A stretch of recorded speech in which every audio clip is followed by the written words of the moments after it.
I hope you enjoy this episode of Seeds, where we grow and expand your spiritual inquiry and depth.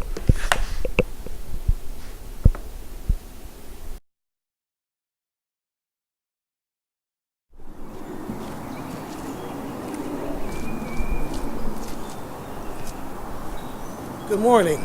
I'm out here in the woods on this beautiful day. As you can see, I'm on a path. You know, the word path is something we use a lot in spirituality. We journey down a path, we walk down a path, we navigate a path. So look at this path behind me. You see there's a bend, and you can go on down this path, and there are some obstructions. There are boulders, there are trees, and so forth, but I can navigate them. I'll tell you why I can navigate this path easier in a bit.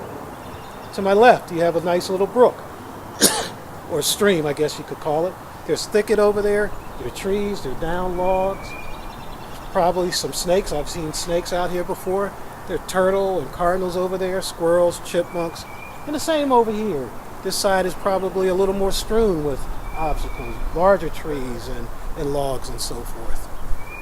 But let's talk about two concepts that relate very much to your life's journey, your journey down your path. The first one is faith.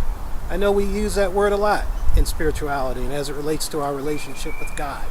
So let's talk about it. First, faith is what? A belief in something you haven't experienced, seen, touched, or felt. Much like we say our relationship with God is based on. True? The other one is knowing. Knowing means you have an experience with something. You've experienced it, you've seen it, you've touched it, you've felt it. So how do these two terms relate? Well, they really don't. I think they're really opposites. First, if you talk about faith, and you hear a lot of people say, I have faith, I have faith, I have a lot of faith, I have unwavering faith, I have no doubt.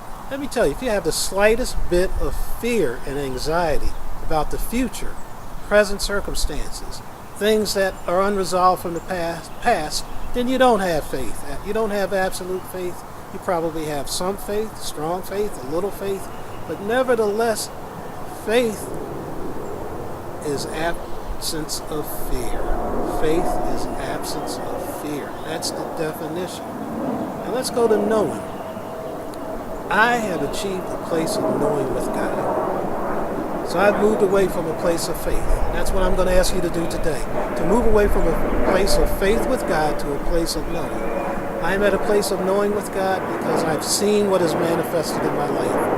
I've seen the troubles, the trials, the tribulations that I have been able to overcome. And I've been close to rock bottom and in dire straits several times in my life. And each time I've been uplifted and carried to a place of victory and a place where abundance, prosperity, and achievement started flowing. Those that say they have absolute faith or have strong faith, they're pretty much like that guy in the joke who was walking up in the woods, much like I am today. And he stumbled over a cliff. As he fell, he grabbed onto a branch, and he's hanging there in the air, on this branch. And he cries aloud, "Can somebody help me, please?" And nothing happens. He summons some strength because he's holding on for dear life, and his strength is waning. And he says, "Can somebody please help me?" Nothing happens.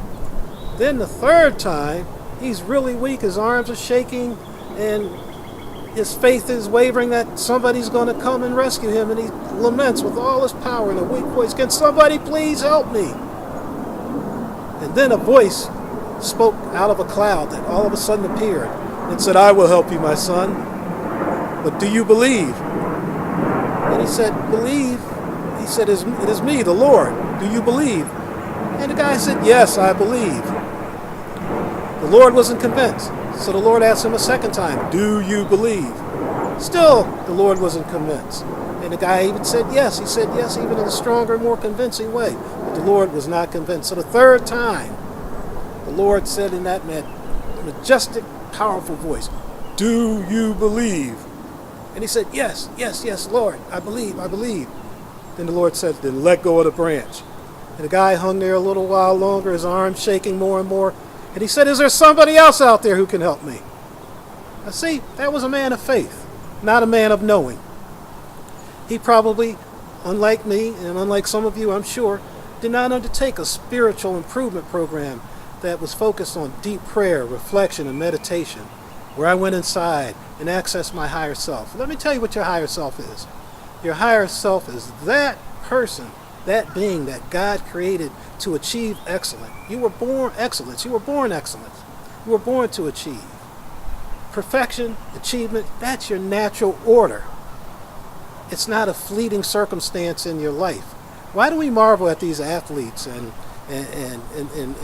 musicians and entertainers? Because they constantly operate from a place of excellence, and they reproduce that excellence time and time, night after night, day after day. You can do the same thing, but you have to move to a place of knowing. Their ability to perform is based on a place of knowing and trust and confidence that they've gone inside, they've accessed their higher self, and God showed them what they can be, and they do it based on that relationship and that sense of trust. That's why I want you to move to a place of knowing and not operate from a place of fear. So today, go inside. Access your higher self. From there, access the God of your heart. Not the God of your religion, not the God of the prophets, not the God that everybody told you about. God as you know God, the God that's deep within your heart. Connect to connect to God's mind and heart. Connect to the mind and heart of God. And then you'll start operating from a place of knowing and a place of strength, a place of trust and confidence. And then you don't need faith anymore because you're at the ultimate goal. So what I'm going to do today is I'm going to turn around and I'm going to walk down this path. And I know that I'll be carried down this path safely and securely because the steady guiding hand of God is going to keep me on this path, push me over the hurdles and obstacles that are there, keep me from going over here with a brush and all the obstacles are and all the difficult things, and keep me from going over there. And I know I'll get to the appointed end. I'll get there safely, I'll get there securely, and I'll achieve my goals. God bless you today. And I'm going to walk this path now.